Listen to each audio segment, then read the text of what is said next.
Mari bersama-sama bertepuk tangan. Sebab Dia adalah Allah yang menjadi sumber kemenangan setiap kita. Amin. Come on.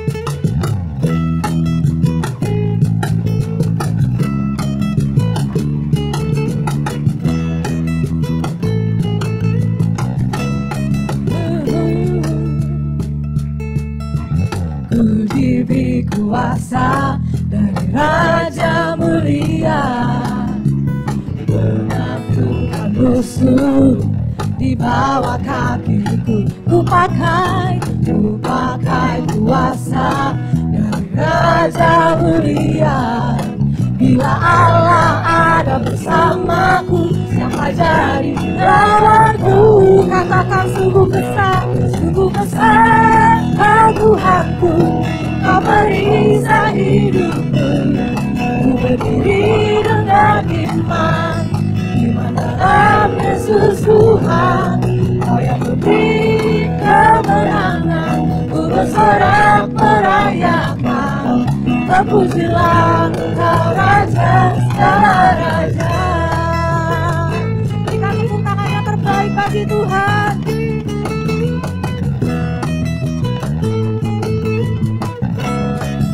Bersama-sama katakan. Ku diberi kuasa dari Raja Mulia, menaklukkan musuh di mana? Di bawah kakiku. Ku pakai kuasa dari Raja Mulia. Bila Allah ada bersamaku, siapa jadi lawan? Katakan bila Allah ada bersamaku, siapa jadi lawan? Lagi katakan bila Allah ada bersamaku, siapa jadi lawanku? Sungguh besar Kau Tuhanku, Engkau perisai hidupku. Ku berdiri dengan iman dalam Yesus Tuhan. Kau yang memberi kemenangan. Ku bersorak merayakan.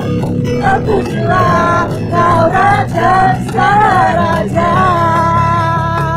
Mari berikan sorak-sorai yang terbaik bagi Tuhan kita.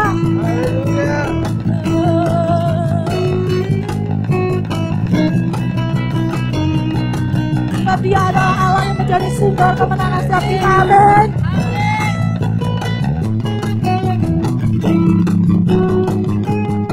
Mari bersama-sama katakan sungguh besar.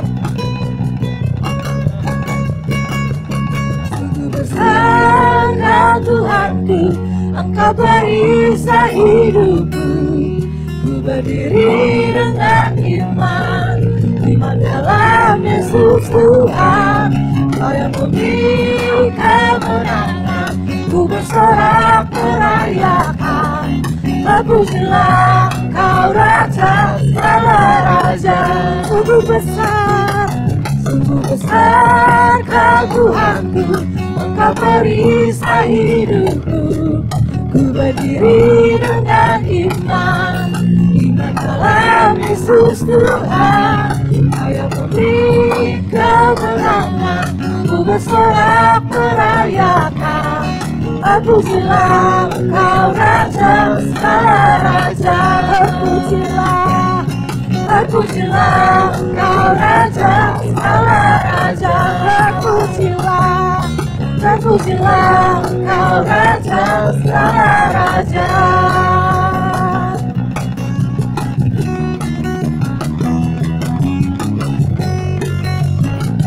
Mari berikan tepuk tangan yang terbaik buat Tuhan Yesus. Haleluya. Yang mau lebih lagi memuji Tuhan boleh lambaikan tangannya.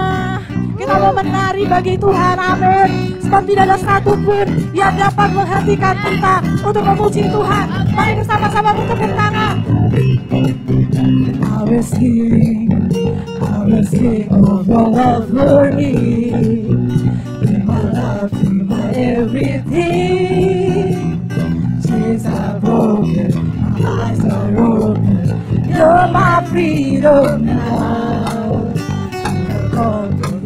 yang benar. Now I'm running into your light. Chains are running into dance. My lips shall press you now.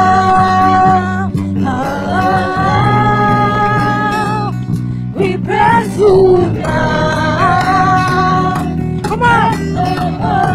Mari menari bersama-sama bagi Tuhan. Nothing's gonna stop us now. Nothing's gonna stop us now.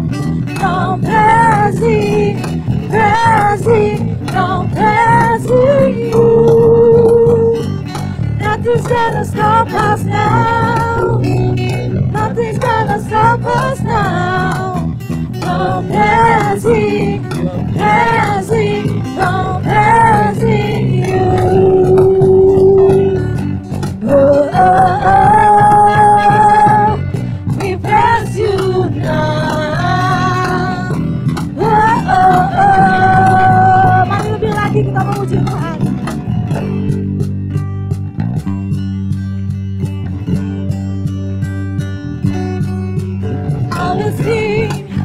I will sing of your love for me. In my life, you're my everything. Chains are broken, my eyes are open. You're my freedom now. You have called me up from the dark. Now I'm running into your light. Chains are crying into dancing. My lips now press you now. Oh, oh, oh. We press you up. We press you now. Oh, oh, oh. Come on. Mari kita menyanyi. Nothing's gonna stop us now. Nothing's gonna stop us now. No pressing, no pressing you. Nothing's gonna stop us now. Nothing's gonna stop us now. No pressing, no pressing you. Oh, oh, oh. We press you now. Oh, oh, oh. Biar musik memuji Tuhan. Mari sama-sama bertepuk tangan bagi Tuhan.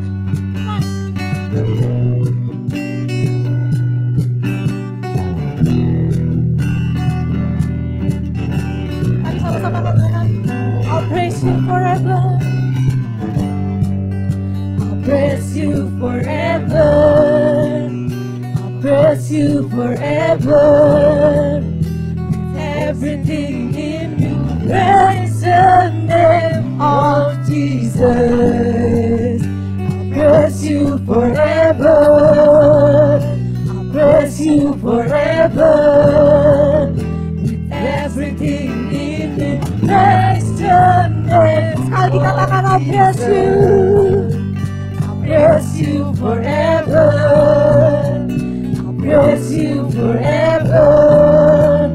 With everything in me, praise the name of Jesus. Nothing's gonna stop us now. Nothing's gonna stop us now. No praising, no praising you. Nothing's gonna stop us now. Nothing's gonna stop us now. No praising, no praising you. Oh, oh, oh. We praise you now.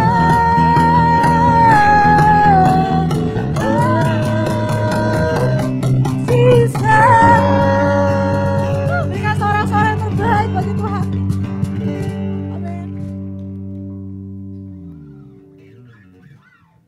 Wow, saya percaya bahwa setiap kita sudah merasakan sukacita yang luar biasa. Boleh yang sudah merasakan sukacita sama-sama berikan kemuliaan yang terbaik bagi Tuhan.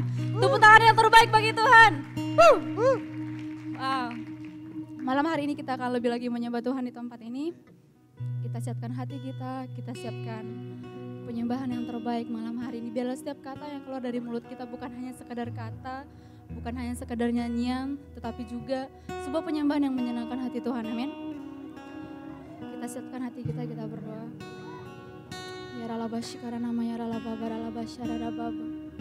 Kami bersyukur Tuhan Yesus. Kami ada di tempat ini Tuhan. Ini kami anak-anak muda-Mu Tuhan datang pada malam hari ini Tuhan Yesus. Karena kami merindukan Engkau hadir di tempat ini melawat setiap kami. Memenuhi setiap hati kami Tuhan. Memenuhi kehidupan kami dengan urapan-Mu, dengan kuasa-Mu Tuhan. Kami mengundang Engkau hadir malam hari ini Tuhan. Karena kami mau berserah, kami mau berharap hanya kepada-Mu malam hari ini Tuhan Yesus. Karena nama ya ralababa ralabashi.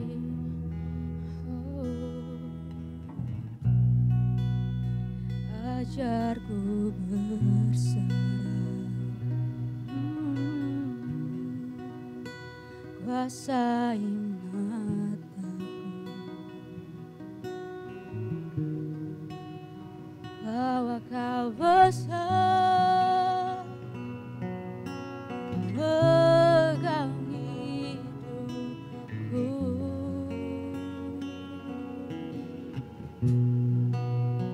Walau ku berjalan di lembah yang gelap, di lembah yang gelap, oh, tenang jiwaku, sebab Kau besertaku.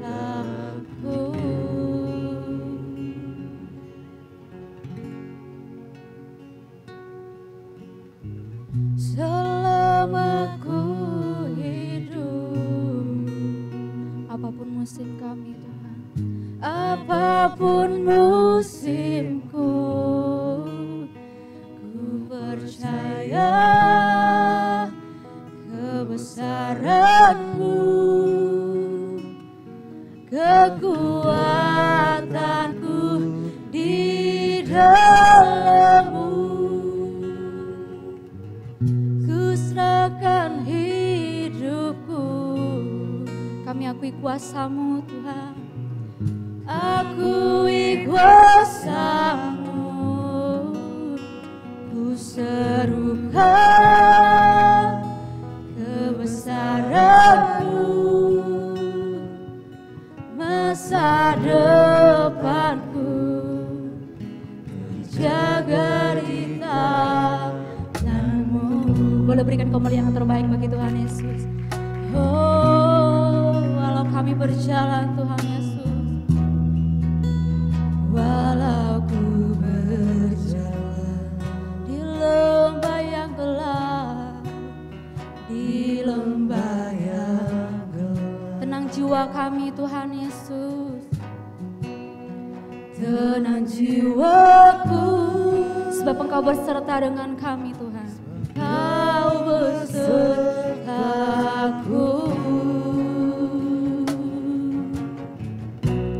lama ku hidup, apapun musimku, apapun musimku, ku percaya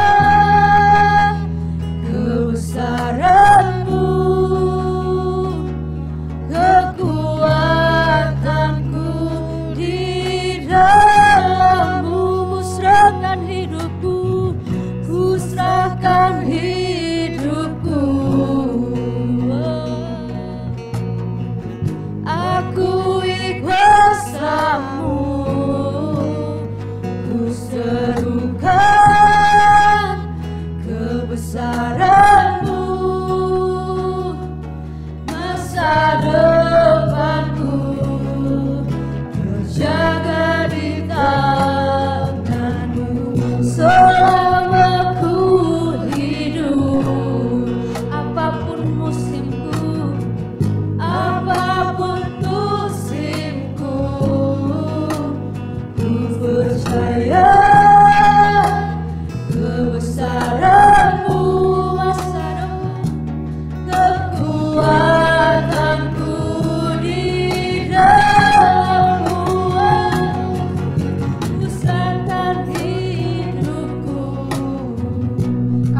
kuasa-Mu Tuhan Yesus. Akui kuasa-Mu, ku serukan kebesaran-Mu, masa depanku terjaga di tangan. Sekali lagi katakan, Selama ku hidup, apapun musim kami Tuhan Yesus, apapun musimku, kami tetap percaya kepadamu Tuhan. percaya kebesaran-Mu, kekuatanku di dalam-Mu. Serahkan hidupku, serahkan hidupku, akui kuasa-Mu Tuhan, akui kuasa-Mu, ku serukan kebesaran-Mu, masa depanku terjaga di tangan-Mu. Oh, mari sembah Dia, mari agungkan nama-Nya. Oh Yesus, kami sembah Kau, kami tinggikan nama-Mu, sebab Kau Allah kami. Kau Yesus Tuhan, kami mau menyembah-Mu Tuhan, kami mau lebih lagi meninggikan-Mu. Oh Yesus, haleluya.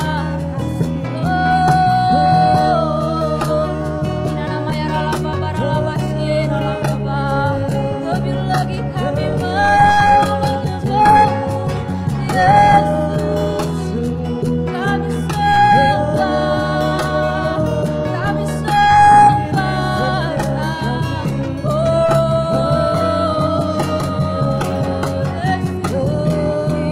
Kau Allah yang dahsyat Tuhan, Kau Allah yang hebat, Kau Allah yang berkuasa, Kau yang layak kami sembah. Sekarang lepas pada lepas, kami mau lebih lagi Tuhan, kami mau lebih lagi menyembah, lebih lagi menyenangkan-Mu, sebab Kau layak, Kau layak, Kau layak. Kau Allah satu-satunya yang layak kami sembah malam hari ini Tuhan. Biar Engkau disenangkan dengan setiap penyembahan kami, biar Engkau disenangkan dengan setiap pujian kami malam hari ini Tuhan. Kami mengundang Kau hadir dan menjamah setiap anak-anak muda-Mu yang datang malam hari ini Tuhan. Kami rindu mengalami perjumpaan pribadi dengan Engkau Tuhan Yesus. Haleluya, haleluya. Sekarang lapa pada lapa tidak lapa pada lapa ya lapa Kau yang berkuasa, Kau yang mulia, Kau yang dahsyat, kami sembah. Kau yang berkuasa, surga bumi kan menyembah Yesus Raja segalanya. Kau yang berdaulat, surga bumi kan menyembah Yesus Raja selamanya. Kau yang berkuasa, surga bumi kan menyembah-Mu Tuhan, kan menyembah Yesus Raja selamanya.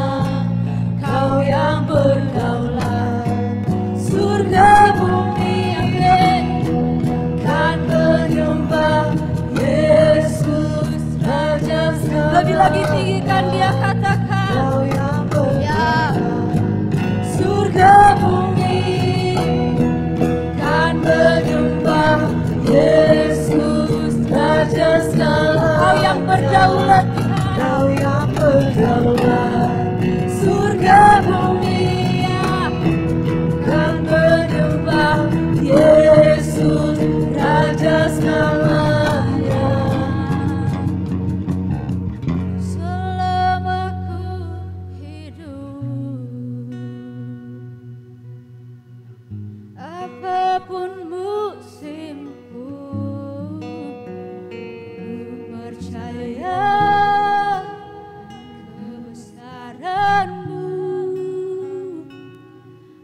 kekuatanku di dalam-Mu.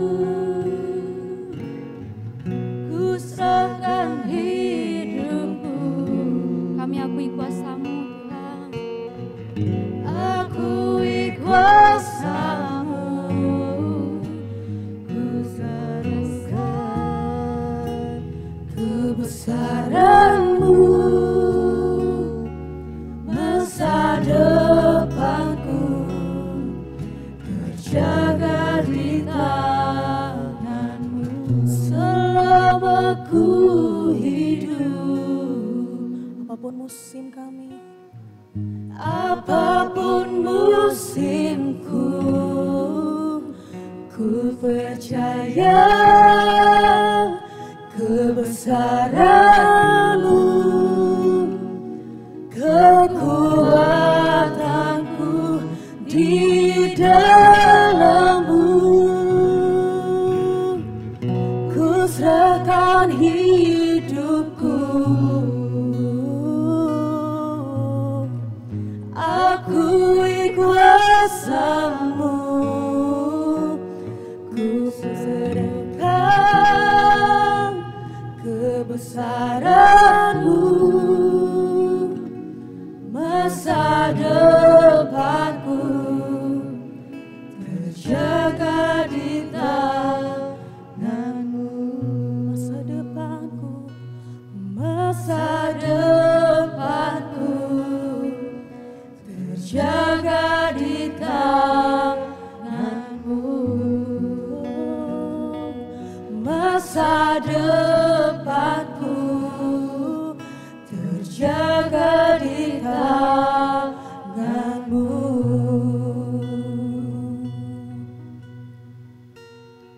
Engkau hadir di tengah-tengah kami dan kami berikan sikap hati yang menyembah malam hari ini Tuhan.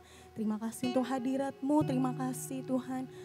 Di saat kami berkumpul 2-3 orang di tempat ini dan berseru di dalam nama Yesus, Engkau berjanji, Engkau hadir dan kami percaya Tuhan, Engkau hadir di tengah-tengah kami, Engkau hadir di dalam setiap hati kami, Engkau hadir memenuhi setiap kami. Terima kasih Tuhan bahwa kebesaran-Mu tidak pernah gagal ya Tuhan di dalam hidup kami. Apapun musim kami, baik suka maupun duka, semuanya Tuhan ambil kendali, semuanya Tuhan jadikan kebaikan.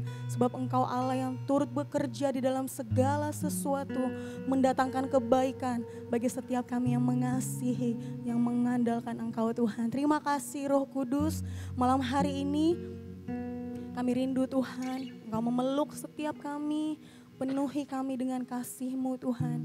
Biar malam hari ini hidup kami diubahkan ya Tuhan.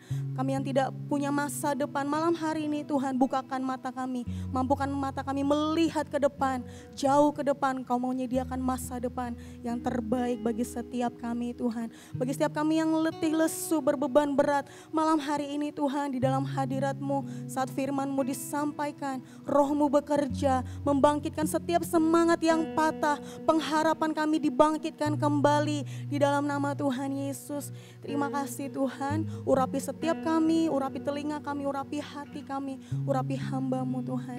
Bukan hamba-Mu tetapi Roh-Mu yang berbicara, yang bekerja di tengah-tengah kami Tuhan. Nyatakan kemuliaan-Mu di dalam nama Tuhan Yesus. Kami siap mendengarkan firman-Mu.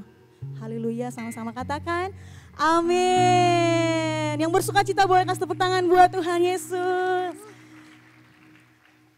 Sebelum duduk, bagi mukanya yang masih tegang-tegang banget, masih melotot, boleh colek dong. Sis, jangan tegang banget dong. Bro, jangan tegang banget. Smile, smile, smile. Oke, silakan duduk teman-teman semuanya. Terima kasih buat teman-teman yang sudah melayani malam hari ini.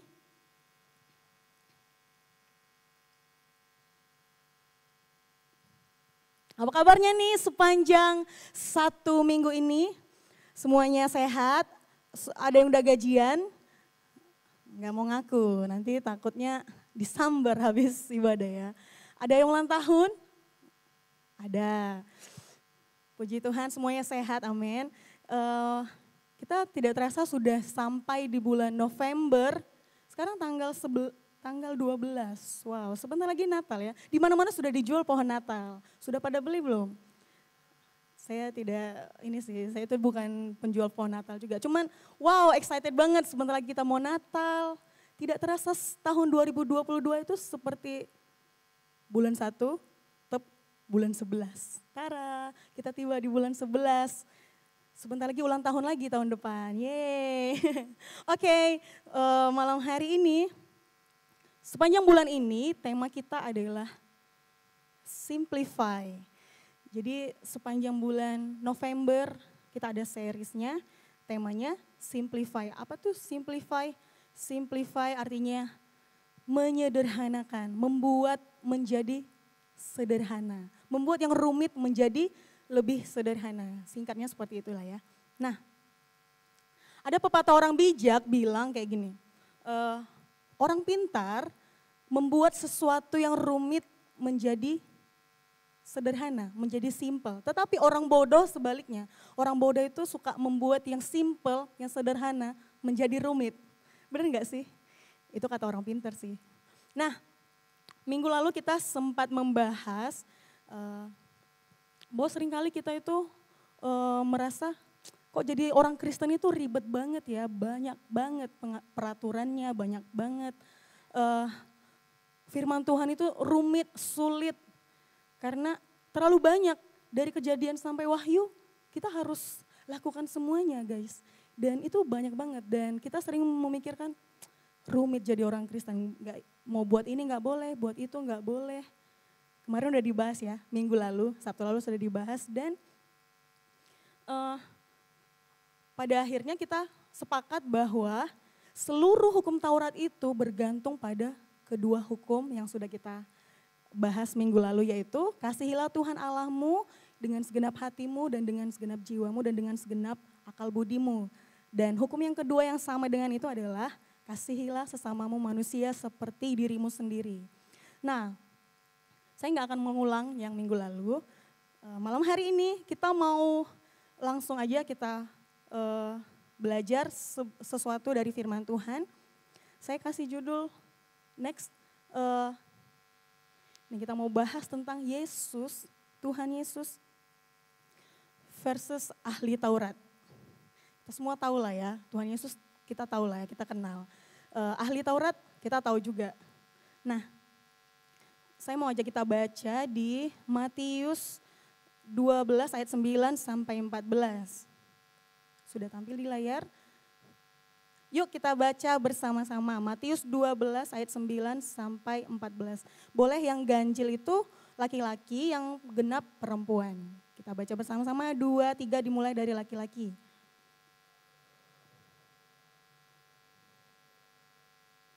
Di situ ada seorang yang mati sebelah tangannya. Mereka bertanya kepadanya, bolehkah menyembuhkan orang pada hari Sabat?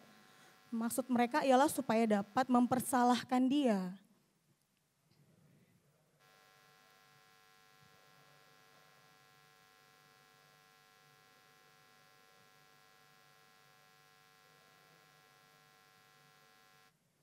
Bukankah manusia jauh lebih berharga daripada domba? Karena itu boleh berbuat baik pada hari Sabat.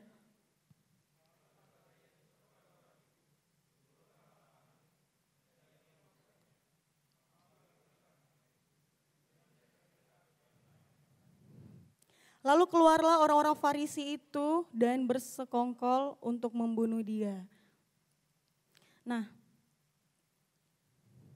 di ayat ini, ayat 9 sampai 14 ini, ceritanya Tuhan Yesus tuh lagi masuk ke dalam sebuah rumah ibadah orang Israel ya.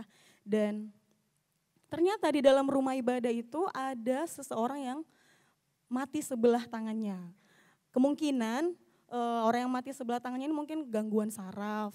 Dan biasanya kalau yang saya Google ya, biasanya orang yang gangguan saraf atau mati sebelah tangannya tuh ciri-ciri bakal gejala jadi stroke. Kayak gitu ya. Ada di sini yang mati sebelah tangannya? Enggak ada lah ya, semua tadi udah sehat kan, puji Tuhan. Nah, orang yang mati sebelah tangannya ini dilihat oleh sama Tuhan Yesus dan disamperin sama Tuhan Yesus. Nah, tapi di dalam rumah ibadat itu bukan cuma ada Tuhan Yesus, ada juga yang namanya orang-orang Farisi. Nah, di ayat 10 mereka orang-orang Farisi itu bertanya kepada Yesus, bolehkah menyembuhkan orang pada hari Sabat?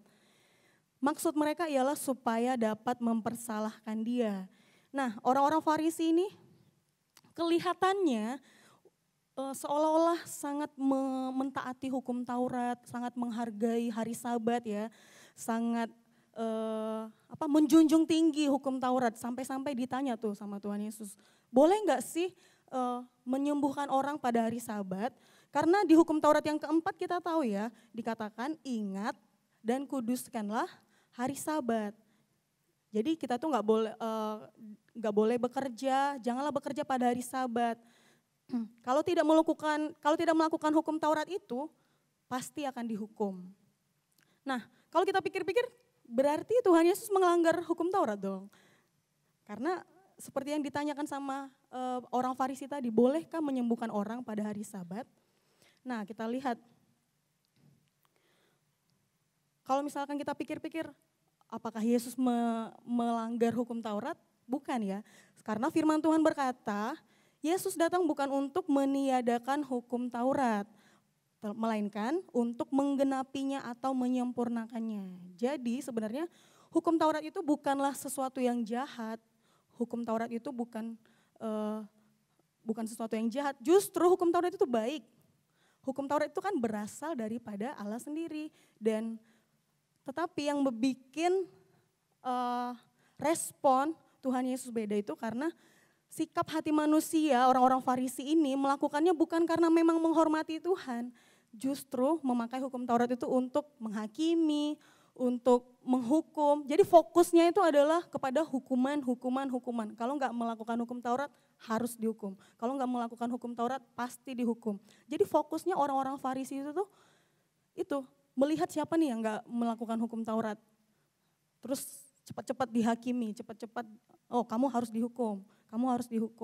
Nah, seringkali kita tanpa sadar kita juga begitu. Bukan cuma orang-orang Farisi. Tanpa disadari, kadang ya, mungkin bukan di sini sih, di luar sana. Kadang kita juga suka begitu. Kita melakukan firman Tuhan karena kita takut dihukum. Karena kita takut pada penghakiman.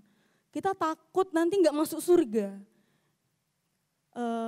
Kita baca firman Tuhan itu bukan karena kita mengasihi Tuhan, tapi karena nanti takut Tuhan marah. Oh hari ini pembacaan firmanku belum selesai. Nanti jangan-jangan aku kena malapetaka di jalan. Terus kita membayar, mengembalikan perpuluhan pun nanti Tuhan murka, nanti aku nggak dapat berkat. Nanti aku kena hukum Tuhan, nanti aku kena kutuk. Nah itu yang seringkali kadang kita pikirkan. Bahkan who knows, kita datang ibadah pun karena takut nanti Tuhan gak sayang sama kita. Yaudahlah aku datang aja lah ibadah daripada nanti Tuhan marah, daripada nanti aku gak diberkati Tuhan, daripada nanti aku gak dapat kerjaan. Yaudahlah datang aja lah aku ke gereja, datang aja lah aku ibadah. Jadi kita fokusnya adalah kepada hukuman. Gak heran kalau kita merasa rumit banget sih.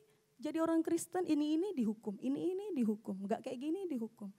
Gak heran kalau kita sering merasa stres, sering merasa udahlah capek jadi orang Kristen. Dikit-dikit kena hukum, dikit-dikit kena muarah Tuhan. Nah, itulah waktu kita fokus kepada hukuman, justru itu yang membuat firman Tuhan itu sangat-sangat berat, kayaknya mustahil untuk dilakukan. Bahkan nih, kita kayak merasa ditekan oleh firman Tuhan. Padahal kalau firman Tuhan itu bilang, kalau kita benar-benar hidup di dalam firman Tuhan, justru seharusnya firman Tuhan itu membebaskan kita nih. Firman Tuhan itu harusnya membebaskan kita. Kenapa kita malah jadi merasa, loh kenapa firman Tuhan ini malah jadi menekan saya, membuat hidup saya rumit, membuat hidup saya susah gitu. Menambah-nambah beban saya gitu. Nah, karena apa? Karena kita fokusnya pada hukuman. Dan lebih parah lagi, waktu kita nih fokusnya sama hukuman, maka itu juga lambat laun membentuk hati kita punya hati yang menghakimi, sama seperti orang Farisi tadi. Karena apa? Kita udah melakukannya kepada diri kita sendiri. Oke, kalau misalnya aku gak baca firman, kalau aku gak bayar perpuluhan, udah pasti aku kena kutuk, pasti aku nanti dihukum Tuhan. Tanpa sadar kita akan lama-kelamaan seperti orang Farisi juga. Waktu kita melihat orang yang salah dikit, dosa nih, salah dikit, siap-siap lah kalau bentar lagi kena hukum sama Tuhan. Tanpa sadar kita terbentuk menjadi orang-orang yang kayak gitu juga. Orang-orang yang suka menghakimi, orang-orang yang selalu melihat hal negatif dalam setiap kesempatan. Beda dikit dari orang ini kayaknya salah aja gitu, ada aja yang salah dari dia, ada aja yang dikritik, ada aja yang harus dihakimi. Nah itu semua terjadi tanpa kita sadar karena kita sudah membangun diri kita dengan konsep yang salah, yaitu kita melakukan firman Tuhan karena takut hukuman. Gitu ya teman-teman. Semuanya masih mendengarkan, amin. Boleh kasih tepuk tangan dong buat biar gak tegang banget. Biasanya sih saya ditemenin sama pemusik sih, biasanya sih ya. Tapi mungkin hari ini enggak, ya gak apa-apa sih. Oke, nah. Kita akan selalu melihat ada ya sesuatu yang salah pada orang lain. Dan mulai menghakimi karena hal yang demikian juga kita lakukan kepada diri kita sendiri. Jadi gak heran. Hal itu juga kita akan lakukan ke orang-orang lain, orang-orang yang di sekitar kita. Nah, kalau kita baca nih ya, sebenarnya hukum Taurat berkata, ingat dan kuduskanlah hari Sabat. Jangan melakukan pekerjaan berat pada hari Sabat. Dan orang yang mati sebelah tangannya ini, sebenarnya kan dia lagi ada di rumah Tuhan ya. Sebenarnya kan dia lagi ada di dalam bait Allah bersama-sama dengan Tuhan Yesus. Dan mendengarkan Yesus berkhotbah. Tapi di dalam ibadah seperti itu pun, di dalam hadirat Tuhan sekalipun, ada orang Farisi yang berusaha mencari sebuah kesalahan dan berdalil membela hukum Taurat, menghormati hukum Taurat. Nah, kita baca lagi di ayat 11 sampai 13 tadi ya. Tetapi Yesus berkata kepada mereka, ini jawab Yesus ya, jika seorang dari antara kamu mempunyai seekor domba dan domba itu terjatuh ke dalam lubang pada hari Sabat, tidakkah ia akan menangkapnya dan mengeluarkannya? Bukankah manusia jauh lebih berharga daripada domba? Karena itu boleh berbuat baik pada hari Sabat. Nah, oleh karena itu melalui 2 ayat tadi, Tuhan Yesus itu mau memperbaiki miskonsep dari manusia bahwa sebenarnya beginilah cara melakukan hukum Taurat. Jangan fokus kepada hukuman. Dengan cara Yesus tadi bilang di ayat 11 tadi, jikalau seorang dari antara kamu mempunyai seekor domba dan domba itu terjatuh ke dalam lubang pada hari Sabat, tidakkah ia akan menangkapnya dan mengeluarkannya? Itu artinya berbuat kasih. Bukankah manusia jauh lebih berharga daripada domba? Karena itu boleh berbuat baik pada hari Sabat. Artinya boleh berbuat kasih. Justru kita harus berbuat kasih di hari Sabat. Nah, Tuhan Yesus itu sedang mengajar kita dan sedang mengajar orang-orang yang ada di bait Allah itu bahwa hey, selama ini kita salah, fokus kita melakukan firman Tuhan selama ini adalah hukuman. Kalau nggak melakukan, dihukum. Kalau nggak melakukan firman Tuhan, masuk neraka. Selama ini fokus kita ke situ dan Tuhan Yesus mau memperbaiki. Itu semua salah. Dan beginilah cara sebenarnya untuk melakukan firman Tuhan, melakukan Taurat Tuhan, yaitu dengan kasih. Maksudnya gimana sih? Bahwa kasihlah yang mendorong kita untuk melakukan firman Tuhan. Bukan karena takut tadi, bukan karena takut dihukum, bukan karena takut masuk neraka. Tapi kita melakukan firman Tuhan itu karena kasih. Karena kita mengasihi Tuhan. Nah, nanti saya akan jelaskan lebih lagi apa sih mengasihi Tuhan itu. Nah, Yesus berkata bahwa seluruh hukum Taurat sudah dirangkum pada kedua hukum, yaitu Kasihilah Tuhan Allahmu dan kasihilah sama manusia. Dengan kata lain Yesus mau bilang, dasar atau alasan dari kita melakukan hukum Taurat atau firman Tuhan, dasarnya haruslah kasih. Nah, boleh next slide. Jadi Tuhan Yesus sudah mengajar kita bahwa lakukanlah firman Tuhan itu dengan dasar kasih. Loving God equals doing His word. Jadi mengasihi Tuhan adalah penyebabnya dan melakukan firman Tuhan adalah akibatnya. Contoh, misalkan kayak gini, ini yang namanya sebab dan akibat. Kalau kita makan, akibatnya kenyang. Serius banget sih, Elman. Kalau kita olahraga, akibatnya kurus. Ya bisa juga sih, tapi kurus tidak berarti sehat. Jadi kalau kita olahraga, akibatnya sehat. Nah, sama dengan ini, kalau kita mengasihi Tuhan, akibatnya adalah kita melakukan firman Tuhan. Jadi jangan kebalik. Jangan bilang kita melakukan firman Tuhan supaya kita mengasihi Tuhan. Itu kebalik. Itu artinya kita memakai kekuatan kita sendiri untuk mengasihi Tuhan. Padahal kita gak bakal pernah bisa. Jadi konsepnya adalah sebab akibat. Mengasihi Tuhan akan mengakibatkan kita melakukan firman Tuhan. Jadi melakukan firman Tuhan adalah sebuah akibat kalau kita mengasihi Tuhan. Jadi bagaimana cara terbaik untuk mengasihi Tuhan? Jadi bagaimana cara terbaik untuk melakukan firman Tuhan? Yaitu dengan mengasihi Tuhan. Yuk kita baca di bawah ada ayatnya.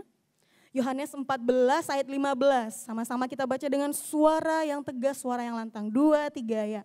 Jikalau kamu mengasihi aku, kamu akan menuruti segala perintahku. Jelas banget ya. Jikalau kamu mengasihi aku, itu adalah penyebabnya.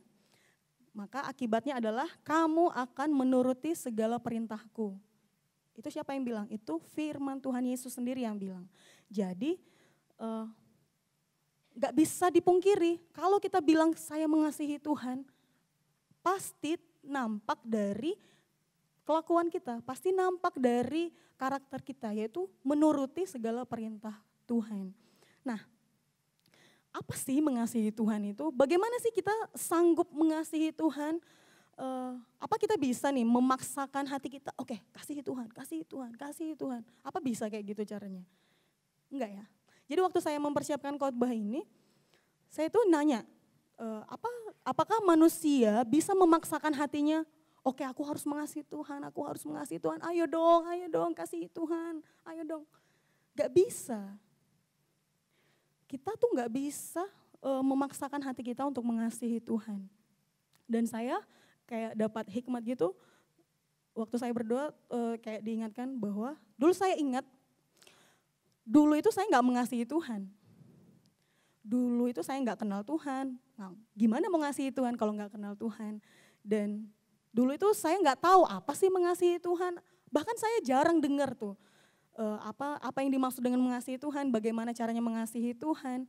Nah, akhirnya saya mengerti satu hal bahwa kita sebagai manusia tidak pernah bisa mengasihi Tuhan kalau kita sendiri belum pernah mengalami kasih Tuhan itu.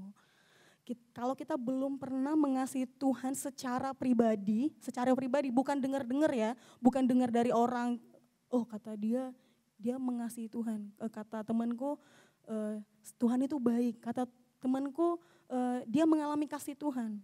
Tapi kalau kita sendiri belum pernah secara pribadi mengalami kasih Tuhan itu, kita gak bakal pernah sanggup mengasihi Tuhan. Saya bacakan di 1 Yohanes 4 ayat 10. Teman-teman yang bawa Alkitab Kudus, handphone Kudus boleh dibuka. 1 Yohanes 4 ayat 10. Saya kasih waktu 3 detik. 3, 2, 2,5, 2/4, 1. Yang sudah dapat katakan amin. Oke, kita baca sama-sama 1 Yohanes 4 ayat 10. 2, 3 ya. Inilah kasih itu, bukan kita yang telah mengasihi Allah, tetapi Allah yang telah mengasihi kita dan yang telah mengutus anaknya sebagai pendamaian bagi dosa-dosa kita. Jadi ayat ini bilang kita hanya bisa mengasihi Tuhan ketika kita lebih dulu mengalami kasih Tuhan secara pribadi dan ketika kita sadar saya ini orang berdosa dan saya sudah menerima pengampunan Tuhan atas dosa-dosa saya. Nah, waktu itulah kita mulai dipenuhi oleh kasih Tuhan. Seperti yang minggu lalu ya, diilustrasikan oleh Feni dengan gelas kosong. Nah, gelas kosong itu melambangkan kita. Kita nggak punya apa-apa untuk dibagikan. Makanya seperti dituangkan air semakin penuh ke dalam gelas kosong tadi. Nah, waktu kita mau mengosongkan diri kita dari segala kesombongan, dari segala kepahitan mungkin, dari segala kenikmatan dunia ini, kita buang itu semua dan sudah pastikan hidup kita kosong, lalu kita minta Tuhan penuhi hidup kita dengan kasih Tuhan, yaitu dengan air yang kemarin diilustrasikan sampai kita penuh, benar-benar penuh dengan kasih Tuhan. Nah, waktu kita sudah penuh dengan kasih Tuhan, kita sudah mengalami kasih Tuhan itu, maka kemudian kasih itu tinggal di dalam kita dan kita mampu dan punya keinginan untuk mengasihi Tuhan. Karena kasih dari Tuhan itu sudah memenuhi setiap kita.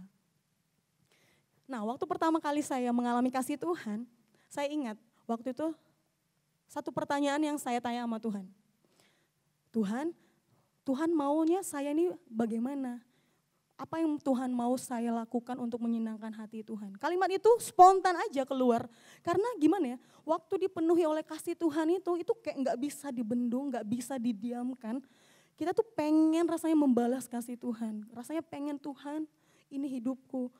Tuhan mau apa di dalam hidupku? Tuhan gimana saya harus, caranya saya mau menyenangkan hati Tuhan. Kalimat itu spontan aja keluar karena hati saya benar-benar dikuasai oleh kasih Tuhan. Saya percaya teman-teman semua juga waktu pertama kali mengalami kasih Tuhan, responnya juga itu. Tuhan, terima kasih Tuhan sudah memberikan pengampunan. Ini hidup saya mau menyenangkan hati Tuhan, saya mau membalas kasih Tuhan. Benar nggak? Benar ya. Nah, apalagi ini Tuhan yang sudah memberikan nyawanya bagi saya, bagi kita. Pasti kita punya keinginan untuk membalas kasih Tuhan. Nah, cuman hari-hari ini tuh mulai bias gitu. Gimana sih kita mengasihi Tuhan? Apakah kasih itu hanya sebatas perasaan? Hanya di dalam hati kayak ada rasa-rasa sayang gitu. Ada rasa-rasa kasih gitu sama Tuhan. Nah, minggu lalu kita juga sudah belajar bahwa kasih itu bukan sekedar perasaan, bukan cuman sekedar di dalam hati aja. Ya pokoknya aku tahu lah aku mengasihi Tuhan. Di dalam hatiku tuh aku tahu banget aku tuh mengasihi Tuhan. Apakah cukup cuman kayak gitu aja? Apakah hanya sebatas perasaan? Enggak ya, kasih adalah sebuah keputusan.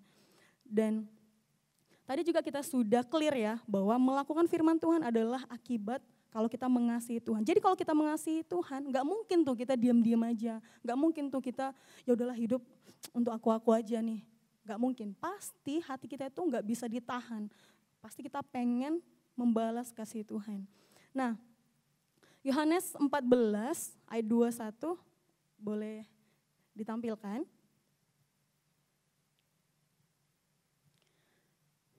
Bahwa kasih itu bukan cuman sekedar perasaan, setuju ya? Kasih bukan cuman sekedar perasaan. Nah, di Yohanes 14 ayat 21 sampai 25, boleh kita baca bareng-bareng di layar? 2, 3 ya. Barang siapa memegang perintahku dan melakukannya, dialah yang mengasihi aku. Dan barang siapa mengasihi aku, ia akan dikasihi oleh Bapakku dan aku pun akan mengasihi dia dan akan menyatakan diriku kepadanya. Yudas yang bukan Iskariot berkata kepadanya, Tuhan, Apakah sebabnya maka engkau hendak menyatakan dirimu kepada kami dan bukan kepada dunia? Jawab Yesus, jika seorang mengasihi aku, ia akan menuruti firman-Ku. Dan Bapa-Ku akan mengasihi dia dan kami akan datang kepadanya dan diam bersama-sama dengan dia. Barang siapa tidak mengasihi aku, ia tidak menuruti firman-Ku. Dan firman yang kamu dengar itu bukanlah daripadaku, melainkan dari Bapa yang mengutus aku. Nah, sudah jelas ya, Tuhan Yesus sendiri bilang kalau kita mengasihi Tuhan gak mungkin, itu gak cuman sebuah perasaan. Harus ada sesuatu yang kita lakukan, yaitu melakukan firman Tuhan. Love is an action. Kasih itu adalah sebuah kata kerja, action. Harus ada action yang kita lakukan. Mungkin kita pernah mengalami bilang, iya saya mengasihi Tuhan tapi aku malas pelayan. Tapi aku mengasihi Tuhan, tapi malas pelayanan sih. Terus kita juga bilang, aku mengasihi Tuhan tapi aku gak mau meninggalkan dosa. Tapi gak apa-apa, tenang aku mengasihi Tuhan kok. Tapi dosa ini aku gak bisa tinggalin. Dan kita bilang mengasihi Tuhan tapi gak mau mengampuni. Tapi tetap aja itu kita bilang, di hatiku aku mengasihi Tuhan kok. Tapi untuk yang satu ini untuk mengampuni, enggak dulu lah. Tapi yang penting aku mengasihi Tuhan. Nah, tanpa sadar itu kita sedang menyatakan bahwa kasih adalah sebuah perasaan. Hanya sebatas perasaan. Nah, orang bilang kalau sudah sayang apapun pasti dilakukan ya. Benar enggak sih? Benar apa benar? Nah, mau hujan badai sekalipun, pasti akan diterjang demi orang yang disayang. Benar nggak sih? Nah, itu bukanlah karena terpaksa dan juga bukan dianggap merepotkan. Karena apa? Karena sayang. Kita senang banget tuh melakukannya. Karena apa? Karena kasih. Bukan karena kepaksaan. Sekalipun itu harus melewati badai, harus melewati hujan badai dan segala macam, tapi karena ini demi orang yang dikasihi, oke, saya akan lakukan. Nah, demikian juga konsepnya, waktu kita mengasihi Tuhan, apapun yang Tuhan suruh lakukan, bakal kita lakukan. Mungkin sekalipun itu sakit, tapi kita dengan senang hati melakukannya, karena apa? Karena kita sayang sama Tuhan. Mengampuni itu sakit gak sih? Sakit, siapa bilang gak sakit? Mengampuni itu sakit, tapi karena Tuhan yang suruh dalam firman-Nya mengampuni maka kamu akan diampuni. Kita melakukannya juga, karena apa? Karena kita sayang sama Tuhan. Dan waktu kita ambil keputusan untuk mengampuni orang yang menyakiti kita, damai sejahtera pasti mengalir di dalam setiap hati kita. Nah, meeting leader setiap seminggu sekali capek gak sih? Capek lah, kadang capek sih. Karena pulang kerja harus tetap meeting leaders ya kan. Dan capek enggak? Ya capek. Tapi karena kita melakukannya dengan senang hati, karena kita melakukannya karena mengasihi Tuhan, akhirnya kita tetap melakukannya. Karena apa? Karena saya mengasihi Tuhan, karena kita mengasihi Tuhan. Waktu kita melakukannya ada damai sejahtera yang mengalir karena kita melakukannya dengan senang hati karena mengasihi Tuhan. Tutor musik, tutor vokal 2-3 kali seminggu. Capek gak sih? Ya capek. Jujur capek gak? Atau ada yang gak capek? Sasro gak capek sih kayaknya. Capek gak? 2-3 kali seminggu. Pulang kerja harus tutor lagi belajar gitar. Ini yang di depan tadi luar biasa. Mereka 2-3 kali seminggu latihan. Nah, capek gak? Capek. Tapi karena kita mengasihi Tuhan, kita melakukannya dengan senang hati. Karena kita mengasihi Tuhan. Karena kita tahu nih apa yang kita lakukan ini adalah menyenangkan hati Tuhan. Jadi semuanya ini kita lakukan karena kita didirect oleh kasih Tuhan. Jadi kasih Tuhan yang di dalam kita ini tidak mungkin bisa ditahan-tahan untuk melakukan firman Tuhan. Nah, jadi kalau misalkan sampai hari ini kita masih sangat sulit untuk melakukan firman Tuhan, kita masih sangat sulit meninggalkan dosa, sangat sulit meninggalkan zina, sulit banget nih untuk enggak gosip, sulit banget nih untuk bayar perpuluhan. Capek banget sih jadi ketua FC, kok susah banget ya pelayanan itu. Nah, artinya coba kita cek, apakah kita benar-benar mengasihi Tuhan? Apakah kita benar-benar mengasihi Tuhan dengan sungguh-sungguh. Dan ketahuilah, di next slide, mengasihi Tuhan bukan keputusan sekali seumur hidup. Bukan sebuah keputusan cuman waktu ada altar call, siapa mau bertobat, siapa mau kembali kepada kasih Tuhan. Bukan cuman saat itu. Mengasihi Tuhan itu bukan cuman keputusan waktu kita terima Tuhan Yesus pertama kali. Tapi keputusan untuk mengasihi Tuhan adalah setiap hari. Mengasihi Tuhan adalah keputusan kita setiap hari. Dengan cara itulah kita mampu melakukan firman Tuhan setiap hari. Karena apa nih? Setiap hari kita didirect oleh kasih Tuhan. Dengan kita mengasihi Tuhan setiap hari, maka kita juga mampu untuk melakukan firman Tuhan setiap hari. Hal ini sederhana. Kedengarannya sederhana, tapi diperlukan kesungguhan setiap hari dan keputusan kita setiap hari. Setiap hari sebelum memulai aktivitas, mau nggak kita berdoa, Tuhan, hari ini saya mau mengasihi Tuhan dengan sungguh-sungguh. Dan hari ini Tuhan penuhi saya dengan kasih-Mu, supaya hari ini saya bisa mengasihi Tuhan dengan sungguh-sungguh dan mengasihi orang-orang di sekeliling saya. Dan supaya saya mampu mengasihi orang-orang yang saya jumpai hari ini. Teman-teman pemusik boleh saya undang.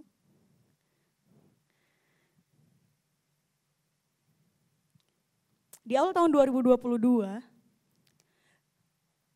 saya ada sampaikan satu doa sama Tuhan. Doa ini belum pernah saya sampaikan sebelum-sebelumnya. Dan mengawali tahun 2022, saya bilang sama Tuhan, Tuhan, mulai saat ini saya mau melakukan sungguh-sungguh semua firman Tuhan yang saya dengar di khotbah, semua firman Tuhan yang saya baca setiap hari. Mulai tahun ini komitmen saya. Saya ngomong sama Tuhan, ini komitmen saya mau melakukan firman Tuhan, semua khotbah yang saya dengar saya rindu untuk melakukannya. Saya sudah capek menjadi orang Kristen yang munafik. Saya sudah capek dan saya mau kembali sama Tuhan. Saya mau melakukan firman Tuhan dengan sungguh-sungguh. Saya mau menjadi pelaku firman Tuhan. Dan 3 hari kemudian, waktu saya setelah menyampaikan doa itu, 3 hari kemudian saya langsung diuji. Tapi Tuhan bilang, ampuni. Ini tentang mengampuni. Ampuni dan kasih sejumlah uang. Saya melakukannya dengan mencucurkan air mata, saya nangis. Tuhan, sakit. Tapi air mata kesakitan itu bercampur dengan air mata bahagia. Karena waktu itu saya merasakan damai sejahtera dan Tuhan bilang, good, kamu melakukan firman-Ku. Kamu melakukan firman Tuhan, sekalipun sakit. Dan di tengah-tengah air mata sakit itu ada juga mengalir air mata kebahagiaan karena yes, aku mulai melakukan firman Tuhan. Aku mulai sungguh-sungguh, aku mulai melangkah dari hanya pendengar firman Tuhan menjadi pelaku firman Tuhan. Nah, itulah kerinduan Tuhan juga buat setiap kita. Ayo melakukan firman Tuhan jangan karena takut hukuman, jangan karena takut masuk neraka. Itu sepele banget. Dan itu akan membuat kita tertekan, serasa kemanapun kita membawa beban yang berat. Tapi kalau keputusan kita, saya mau melakukan firman Tuhan karena saya mau mengasihi Tuhan. Karena saya mau menyenangkan hati Tuhan. Pasti beda. Apapun yang kita lakukan, mengampuni, bayar perpuluhan, pelayanan, tutor, meeting leaders terus-terusan setiap minggu itu justru akan benar-benar, oh terima kasih Tuhan, aku menyenangkan hati Tuhan nih. Aku melakukannya karena aku mengasihi Tuhan. Dan sebagai penutup kita baca bersama-sama di Matius 7 ayat 21. Kita baca bersama-sama, 2, 3. Bukan setiap orang yang berseru kepadaku, Tuhan, Tuhan, akan masuk ke dalam kerajaan sorga, melainkan dia yang melakukan kehendak Bapakku yang di sorga. Pada hari terakhir banyak orang akan berseru kepadaku, Tuhan, Tuhan, bukankah kami bernubuat demi namamu dan mengusir setan demi namamu dan mengadakan banyak mujizat demi nama-Mu juga. Pada waktu itulah aku akan berterus terang kepada mereka dan berkata, aku tidak pernah mengenal kamu, enyahlah kamu daripadaku, kamu sekalian pembuat kejahatan. Tuhan tuh gak suka sama orang yang hanya mengasihi Tuhan di mulut aja, tapi tidak melakukan firman Tuhan. Dan ketika kita melakukan firman Tuhan, pastikan itu adalah buah dari kita mengasihi Tuhan, bukan kebalikannya ya. Dan maukah kita saat ini mengoreksi kembali gimana kasih kita sama Tuhan? Apakah hanya sekedar perasaan? Apakah hanya sebatas perasaan kasih kita sama Tuhan? Apakah secetek itu? Hanya sekedar perasaan, cuman di mulut doang, cuman di bibir aja, manis di bibir aja. Dan maukah malam hari ini kita bergerak, kita beranjak, tinggalkan konsep kita yang lama, tinggalkan cara kita mengasihi Tuhan yang lama. Ayo mulai bergerak dengan melakukan, menjadi doers, menjadi pelaku firman Tuhan. Amin. Karena waktu Tuhan Yesus nanti datang, masihkah kita tetap setia mempertahankan kasih kita sama Tuhan? Masihkah kita tetap setia melakukan firman Tuhan? Saya ajak kita bangkit berdiri bersama-sama.